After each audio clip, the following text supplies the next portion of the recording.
اعوذ باللہ من الشیطان الرجیم بسم اللہ الرحمن الرحیم۔ فیضان نور نبوت میں سے حضرت شیخ المکرم رحمۃ اللہ علیہ کا بیان جو ہے پہلا حصہ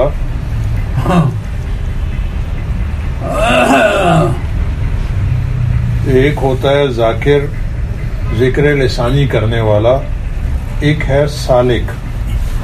منطقی لحاظ سے اسے امور خصوص مطلق کہتے ہیں، ایک مادہ اجتماع کا۔ ہر سالک ذاکر ہوتا ہے، ذاکر جو ہے یہ سالک نہیں ہوتا۔ اور سلوک کے لیے، تصوف کے لیے، سلوک کا معنی ہی ہے چلنا اور عالم بالا میں چلنا۔ اس کے لیے واضح نے کوئی الفاظ وضع نہیں کیے جن کے پڑھنے سے یہ حاصل ہو جائے۔ یہ چیز القائی انعکاسی ہے، عکس ہے۔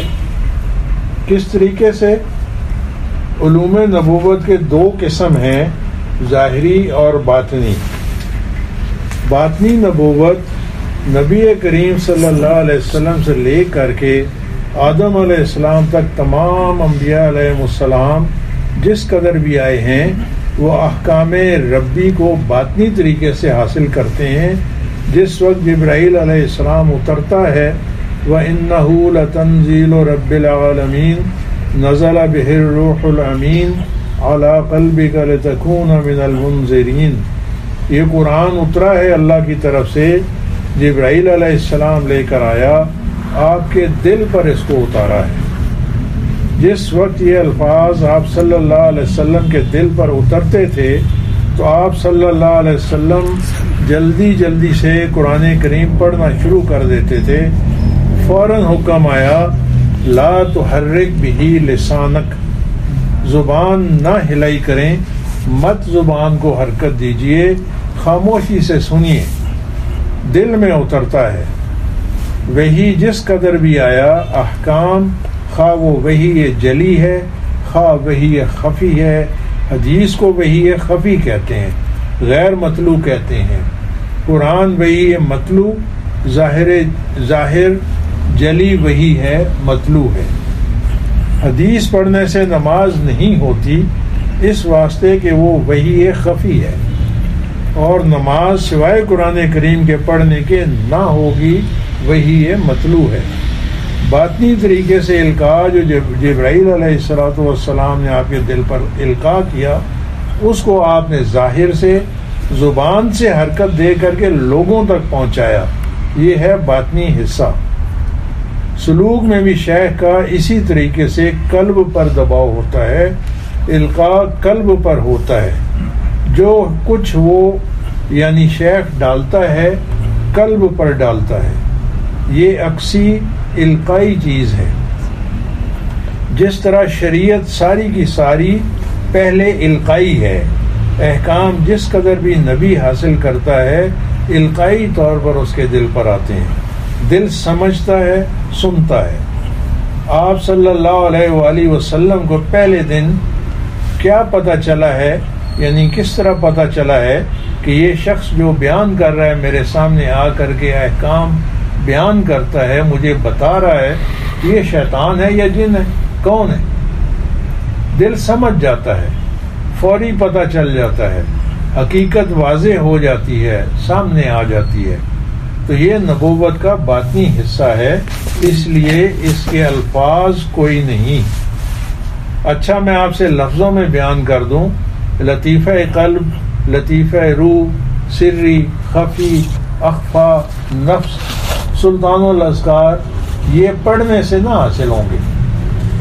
پڑھ تو میں نے لیا اور ساتھی نے سن بھی لیا، مگر وہ حاصل نہ ہوگا۔ اسی طرح احدیت، معیت، اقربیت پڑھ لو، یہ لفظ قولی سے حاصل نہ ہوگا جب تک کہ شیخ نہ کرائے۔ اس لیے ذکر لسانی میں شیخ کا ہونا شرط نہیں، وہ خود پڑھ سکتا ہے، لیکن اس سلوک یعنی سلوک کے چلنے میں شیخ کی شرط ہے۔ اگر شیخ نہ ہوا تو شیطان شیخ بن جائے گا، گمراہ کر کے رکھ دے گا۔ یہ القائی انعکاسی چیز ہے، یہ سمجھ لو۔ کوئی شخص بھی ذکر لسانی کرتا ہے ٹھیک ہے، نیک ہے، صالح ہے، لیکن ولایت علیہ نہیں حاصل کر سکتا۔ انبیاء کی، اولیاء کی جو ولایت ہے اس کا تعلق اس سے نہیں۔ کوئی شخص اٹھ کے یہ کہہ دے کہ یہ تسبیحاں پڑھ، قرآن کریم کی تلاوت کرو، اچھی چیز ہے، کرو، لیکن یہ کہے کہ تم اس کو چھوڑ کر کے، یعنی سلوک کو چھوڑ کر کے صرف تسبیحوں پر رہ جاؤ، لسانی ذکر اذکار پر رہ جاؤ، اس کا مطلب یہ ہے کہ عرش معلیٰ سے اٹھا کر کے زمین پر پھینک دیا ہے، یہ تباہ ہو گیا، برباد ہو گیا۔ یہ خوب سمجھ لو آپ، میں ہوں، دوسرا ہو، تیسرا ہو، چوتھا ہو، کوئی آدمی بھی ہو، اپنے وقت پر ہو، جس قدر بھی سلوک کے منازل صوفیاء کرام نے بیان کیے ہیں یا کرائے ہیں یا بتائے ہیں، ان کا اپنا اپنا ذکر علیحدہ علیحدہ ہے۔ ہم لطائف میں اللہ کا ذکر کرتے ہیں، احدیت میں وحدہ لا شریک لہ یا اللہ پڑھتے ہیں، اس کا ذکر اپنا ہے۔ مائیت میں وَهُوَ مَعَكُمْ أَيْنَمَا كُنْتُمْ، وہ اپنا ذکر پڑھتے ہیں۔ اقربیت میں اس کا اپنا ذکر ہے، یعنی نحن اقرب الیہ من حبل الورید۔ دوائر ثلاثہ میں اپنا ہے، فنا میں اپنا ہے، بقاء میں اپنا ہے، سیر کعبہ میں اپنا ہے، فنا پھر رسول صلی اللہ علیہ وسلم میں اپنا ہے۔ آگے چلو، ساری منازل پر ہر کسی منزل کا ذکر اپنا ہے، اس میں کسی شخص کی ضرورت نہیں کہ کوئی آدمی اور بتائے، نہ، یہ جو بتا گئے ہیں انہی پر چلو۔ اگر کوئی اس سے ہٹا کے دوسری چیز بتا دے تو سمجھ لو کہ آسمانوں سے نہیں بلکہ عرش سے اٹھا کر کے زمین پر پھینک دیا ہے، اس کے علاوہ ہمارے سلسلے میں نہیں۔ محنت کرو، کوشش کرو، کوشش کے بعد جس وقت فارغ ہو جاؤ، تلاوت قرآن کریم بہت اشد ضروری ہے، کثرت درود کی، استغفار پڑھو۔ میرے شیخ علیہ الرحمہ نے مجھے یہی فرمایا تھا۔ جب میں فارغ ہو کے نکلا تو مجھے 2-3 چیزیں فرمائی تھیں۔ فرمایا محوس نہیں کرنا، سونا چاندی نہ بنانا، یعنی سونا چاندی نہ بنانا ایک۔ دوسرا فرمایا تعویذ گنڈا نہیں کرنا، عملیات نہیں کرنا، یہ خیال رکھنا۔ تیسرا فرمایا کسی کے پاس فیض کے لیے نہیں جانا، مجالست مؤانست کے لیے، انس محبت بیٹھنے کے لیے، گل بات یعنی بات چیت کرنے کے لیے چلے جاؤ، لیکن یہ کہ کسی آدمی کے پاس آپ فیض کے لیے جائیں، یہ بالکل چھوڑ دینا، یہ دماغ سے نکال دینا۔ میرا اپنا جو عقیدہ ہے، خیال ہے، آج اگر حضرت خضر علیہ السلام آ جائیں اڈا پر، پتہ چلے کہ یہاں اڈے پر حضرت خضر علیہ السلام موجود ہیں، جاؤں گا۔ موسیٰ علیہ السلام بھی گئے، یہ جدا بات ہے۔ خالق کل کی قسم ہے، فیض کے لیے نہ جاؤں گا، آپ سے فیض نہ طلب کروں گا۔ کیوں؟ اس کا نتیجہ یہ ہے کہ محمد الرسول اللہ صلی اللہ علیہ وآلہ وسلم کے پاس وہ کمال نہیں جو ہم دوسروں سے طلب کرتے ہیں۔ اسرائیلی اولیاء سے ہم جا کر کے محمد الرسول اللہ صلی اللہ علیہ وآلہ وسلم کی امت اسرائیلیوں سے جا کر کے فیض لیں، فیض کے لیے نہ جاؤں گا۔ اگر جاؤں گا تو اس وجہ سے کہ آپ بزرگ ہیں، بڑی ہستی ہیں، اللہ کے مقبول ہیں، اللہ کے محبوب ہیں۔ فیض کے لینے میں یقینی سمجھ لو توحید مطلب ہے، جب تک کہ فیض حاصل کر رہا ہے اور ہو رہا ہے تو اس کا عقیدہ یہ ہو کہ میرے شیخ کے مقابلے میں کوئی دوسری ہستی نہیں ہے۔ عقیدت یہ ہے، بغیر اس کے فیض مشکل ہوتا ہے۔ کہتے ہیں او جی بزرگوں کے تو کئی مشائخ ہوئے ہیں، ٹھیک ہے، ہوئے ہیں، 100 ہوئے، 50 بھی ہوئے، 10 بھی ہوئے، 12 بھی، 5 4 بھی ہوئے، لیکن کیوں ہوئے ہیں؟ ایک شیخ لطائف کرا سکتا ہے، مراقبات نہیں کرا سکتا، تو دوسرے شیخ کے پاس جانا پڑتا ہے۔ مراقبات کرا لیتا ہے، دوائر ثلاثہ نہیں کرا سکتا تو اس کے پاس جانا پڑے گا۔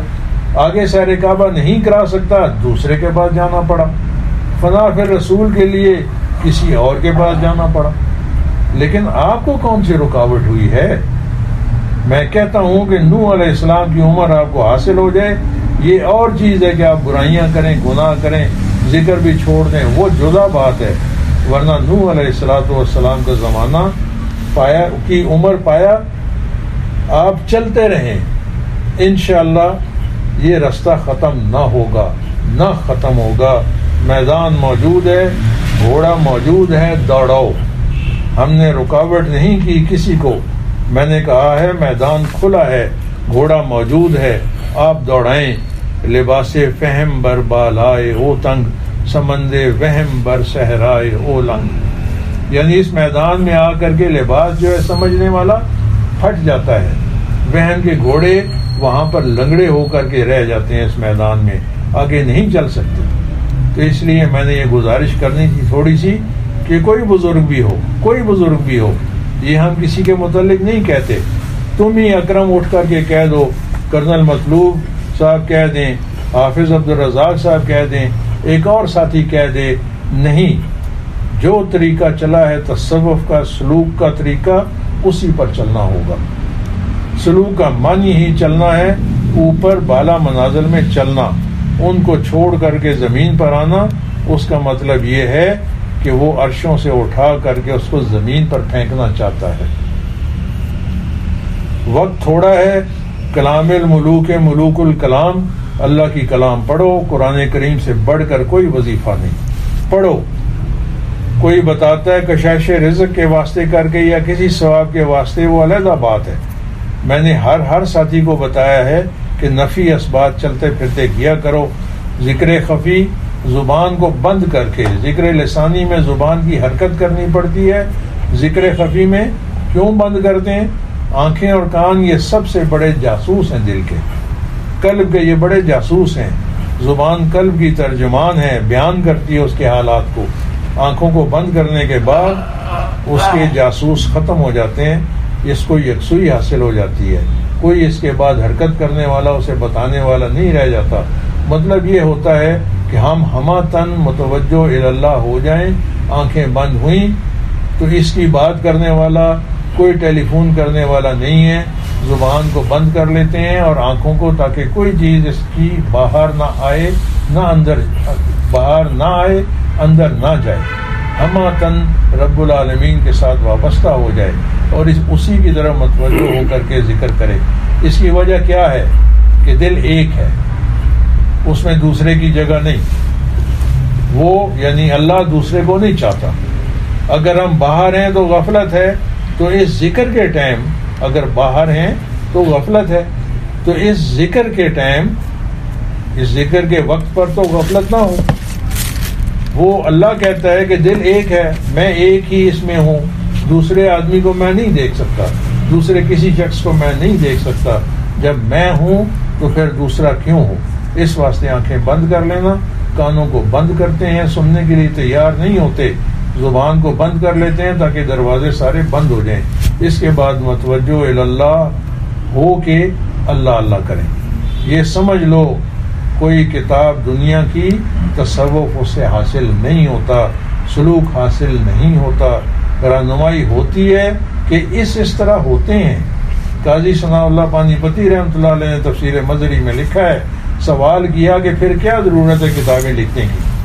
فرمایا کتابیں راہبری کرتی ہیں، محبت اور شوق اٹھاتی ہیں، ذوق پیدا ہوتا ہے، اس طرف توجہ ہو جاتی ہے. باقی رہ گیا بغیر شیخ کے، یہ معاملہ بہت مشکل ہے. ما وراء الورا ہے. ذکر لسانی کے لیے شیخ کی ضرورت نہیں ہے کہ شیخ ہو تو کرے. اس تصوف سلوک میں شیخ کے بغیر نہیں چل سکتا، اندھا ہے، راہبر چاہیے. اللہ عمل کی توفیق عطا فرمائے.